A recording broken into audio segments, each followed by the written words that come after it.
इयत्ता 10वी मामी क्लासमध्ये आपल्या सर्वांचं स्वागत आहे बाळांनो. आज आपण 2024 ते 2025 ला विचारला गेलेला बोर्डाची प्रश्नपत्रिका गणित भाग 1 ची पाहणार आहोत. कारण काय आहे, आपण जर प्रश्नपत्रिका सोडवल्या तर गणित कोणत्या प्रकारची पडतात याचं नॉलेज अगदी बऱ्यापैकी येतं आणि त्यामुळे प्रॅक्टिस कोणत्या गणिताचं केलं पाहिजे, कारण लास्टचे दिवस फार महत्त्वाचे असतात बाळांनो. शेवटी कोणत्या गणिताचं प्रॅक्टिस करणं फार गरजेचं आहे हे समजावून घेणं गरजेचं आहे. कारण कसं आहे, धोबड काम करून चालणार नाही. अगदी परफेक्ट व्यवस्थित पडतील अशा गणिताचं प्रॅक्टिस करावं लागतं. त्यासाठी मी हे व्हिडिओ लास्टचे अतिशय महत्त्वाचे आहेत आणि मी तुमच्यासाठी बनवत आहे. तर तुम्हाला आवडत असेल तर लाईक, शेअर आणि सबस्क्राईब जरूर करा. चला तर मग मार्च 2025 चा भूमितीचा पेपर पाहूया. बघा, प्रश्नपत्रिका आधीच मी उत्तर आणि प्रश्नपत्रिका दोन्ही घेत आहे. कारण प्रॉब्लेम असा होतो की पुन्हा प्रश्नपत्रिका तुम्हाला शोधावी लागते. काही जवळ उपलब्ध असते, काहींच्या जवळ उपलब्ध नसते. त्यामुळे थोडासा वेळ लागला तरी चालेल, पण प्रश्नपत्रिका आणि उत्तरपत्रिका आपण एकत्र घेत आहोत. चला तर मग बघा, दिलेल्या पर्यायापैकी योग्य पर्याय निवडायचा आहे.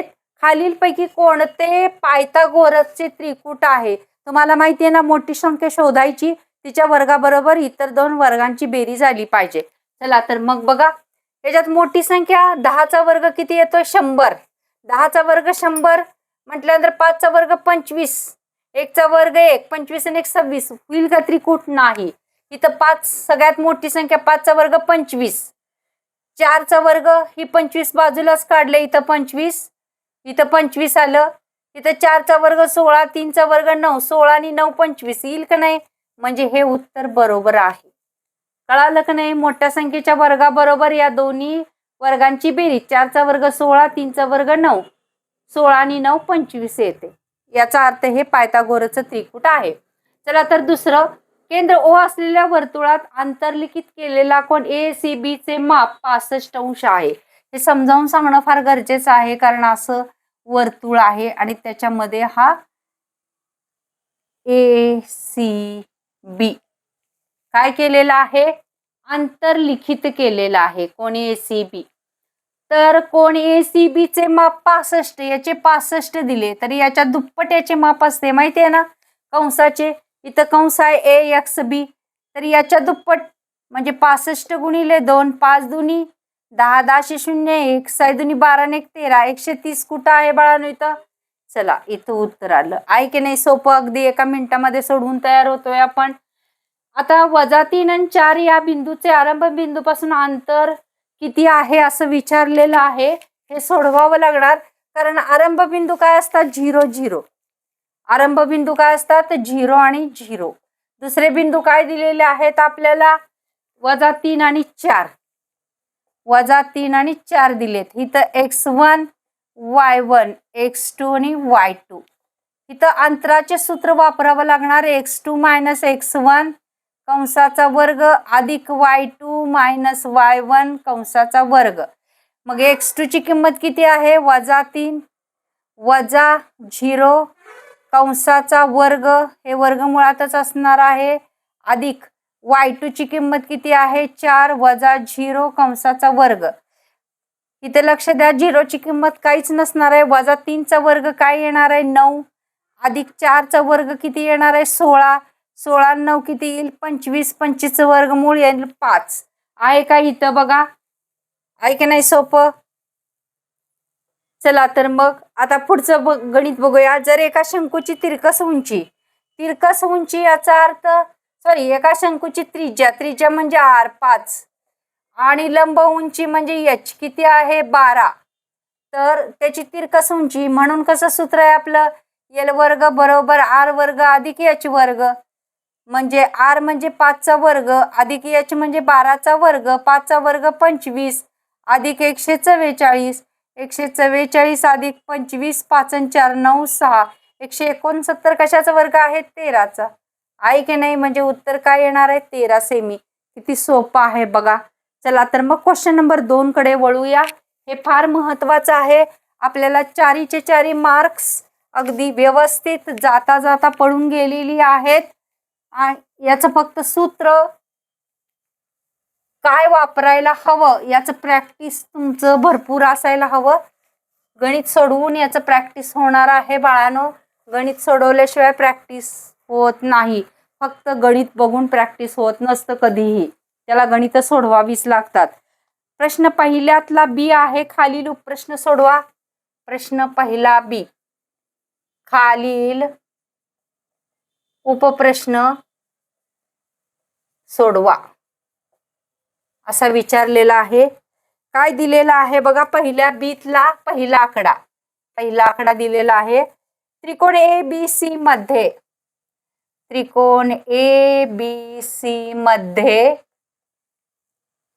B dash D dash C आणि BD बरोबर 7, BC बरोबर 20, BC बरोबर 20. तर खालील गुणोत्तरे काढा म्हणून विचारलेला आहे. तर खालील गुणोत्तरे काढा. गुणोत्तर कुठले दिले. एरिया ऑफ त्रिकोण ABD छेद एरिया ऑफ त्रिकोण ABC असं गुणोत्तर दिलेलं आहे. इथं आकृती दिलेली आहे.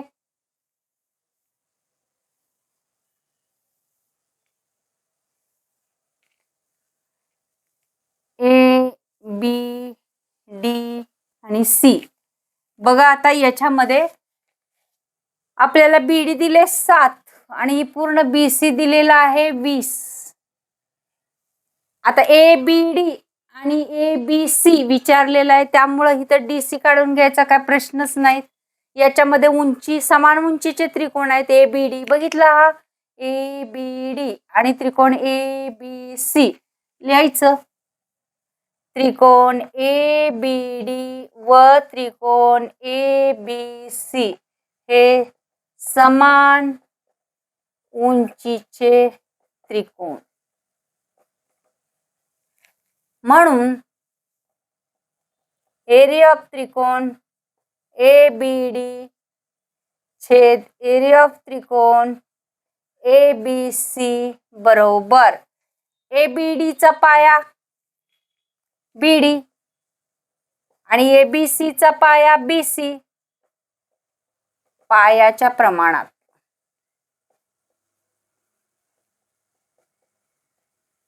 पायाच्या प्रमाणात असतात बरोबर का. समान उंचीचे त्रिकोण कशाच्या प्रमाणात असतात. त्याच्या पायाच्या प्रमाणात असतात. मग BD ची लांबी 7, BC ची लांबी 20 आहे की नाही. सोपं बाळांनो. जाता जाता मार्क्स मिळून गेला. तिथंच उत्तर आहे सगळं. आता प्रश्न दुसरा काय विचारलेला आहे बघा.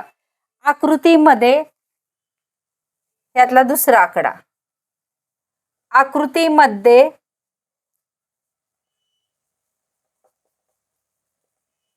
आकृतीमध्ये कोन MNP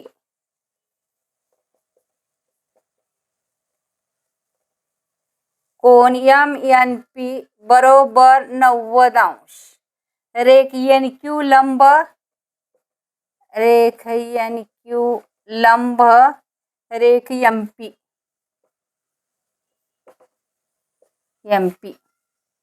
MQ बरोबर 9. MQ बरोबर किती दिलेला आहे तर 9. QP बरोबर किती दिलेला आहे 4. तर NQ काढा असं विचारलेलं आहे. इथं अशी आकृती दिलेली आहे.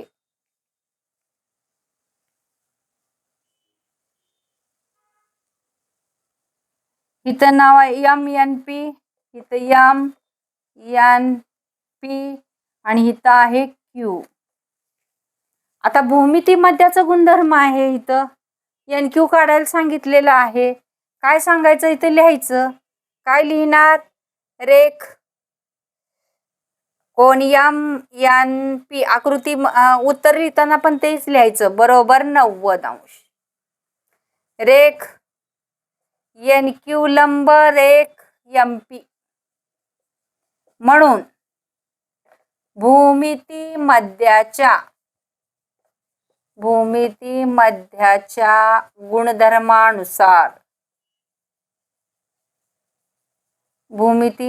गुणधर्मानुसार काय येणार. हे भूमिती मध्ये त्याचा वर्ग एन क्यूचा वर्ग बरोबर एम क्यू गुणिले क्यू पी. एम क्यू किती आहे आपल्याला दिलेला. एम क्यू 9 आहे. क्यू पी किती दिलेला आहे 4. 9 चौक 36. इथं सोडवूया. म्हणून एन क्यूचा वर्ग बरोबर 36. म्हणून एन क्यू बरोबर किती येणार 6. सेमी वगैरे इथं दिलेला आहे का बघायचं. नसेल तर एकक लिहायचं आणि दिलं असेल तर सेमी लिहायचं, मीटर लिहायचं. आहे की नाही सोपं. जाता जाता अगदी परत भूमितीचा पेपर आपण सोडवू शकतो. इतका सोपा पेपर 2025चा होता बाळांनो. तसाच आता 2026चा जर अभ्यास तुमचा कंप्लीट असेल, तुम्ही माझ्या पूर्ण याचा अभ्यास केला असेल तर 100% आउट ऑफ मार्क्स हे मिळणारच तुम्हाला. चला तर मग प्रश्न तिसरा काय दिलेला आहे बघा. चक्रीय चौकोन ABCD मध्ये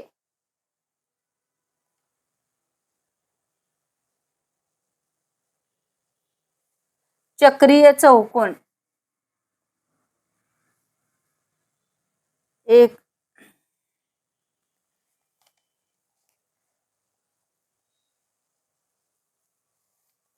इथं बघा तिसरा आहे. तिसरा आकडा आहे. एका रेषेने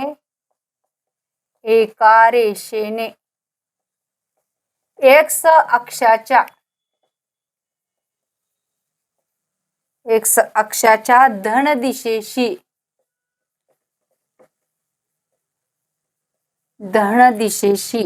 केलेला कोन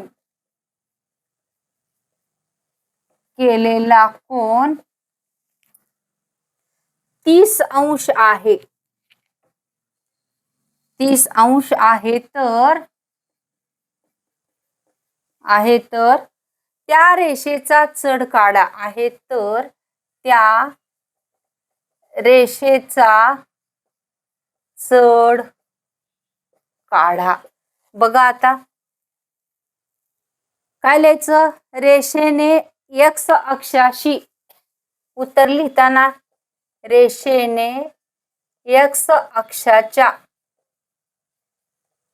अक्षाच्या धन दिशेशी केलेला कोन बरोबर टॅन थीटा. रेषेने एक्स अक्षाच्या धन दिशेशी केलेला कोन काय मारायचं टॅन थीटा. आता तुम्हाला पाठच नाही तर ऐन वेळेला बघा कसं करायचं. 0 ते पहिल्यापासून काय करायचं साइन कॉस आणि टॅन बरोबर का. पहिला 0 त्यानंतर 30 45 त्यानंतर 60 आणि 90. आपण काय करतो 1 ते 4 अंक लिहून घेतो. इथे लिहून घ्यायचे 1 2 3 0 1 2 3 आणि 4. आपल्याला कुठला पाहिजेला आहे टॅन 30 पाहिजेला. इथंपर्यंत काढलं तरी चालतंय, काय प्रॉब्लेम येत नाही. बघा आता याला सगळ्यांनी कितीनं भागून घ्यायचं 4नं. इथं 0 येईल, इथं 4नं भागलं तर काय येईल याचं वर्गमूळ घ्यायचं असतं 1/2 येईल. त्यानंतर याला 4नं बे के बे दोन्ही 4 म्हणजेच कसं येणार 1/2. इथं याला 4नं भागलं वर्गमुळात 3/2 आणि इथं 1 येईल. हे उलटून मांडायचं 1 वर्गमुळात 3/2 त्यानंतर 1/2 1/2 आणि 0. आता काय करायचंय, याला अंश घ्यायचा, याला अंश, याचा अंश मांडायचा. कोणत्याही संख्येनं जर 0ला वागलं तर उत्तर 0च. इथं काय येणार, 1/वर्गमुळात 3. मग जर आठवेनाच, परफेक्शन तुम्हाला कळेना, तर इथं हे आपण काढू शकतो, त्याचं परफेक्शन काढू शकतो. बघा, मग रेषेने एक्स अक्षाच्या धन दिशेशी केलेला कोण काय येतोय, टॅन थीटा. म्हणून रेषेचा चढ टॅन 30, बरोबर का. रेषेचा चढ येणार टॅन 30. म्हणून टॅन 30 ची किंमत किती काढली आपण, म्हणून टॅन 30 बरोबर किंमत किती काढली आपण, 1/वर्गमुळात 3. म्हणून रेषेचा चढ बरोबर किती येणार, 1/वर्गमुळात 3. या पद्धतीनं पण तुम्ही सोडवू शकताय, फास्ट पद्धतीनं. जर लक्षातच नाही आलं तर अतिशय सोपी पद्धत ही आहे, लक्षात ठेवा. आपण पटकन काढू शकतोय. काय करायचंय, आपल्याला जास्त लेंथ वाढवायची नाही, छोट्या छोट्या ह्याच्यामध्ये भागामध्ये विभाजन करून हा पेपर तुम्हाला सोडवून देते, की जेणेकरून तुमचा तुम्हाला कमी वेळामध्ये बघता येईल आणि व्यवस्थित पेपर अभ्यासता येईल. थँक्यू बाळांनो. मी शिकवलेलं तुम्हाला आवडत असेल तर लाईक, शेअर आणि सबस्क्राईब जरूर करा. आणि आज नवीन पाहत असाल तर सबस्क्राईब जरूरच करा. थँक्यू बाळांनो.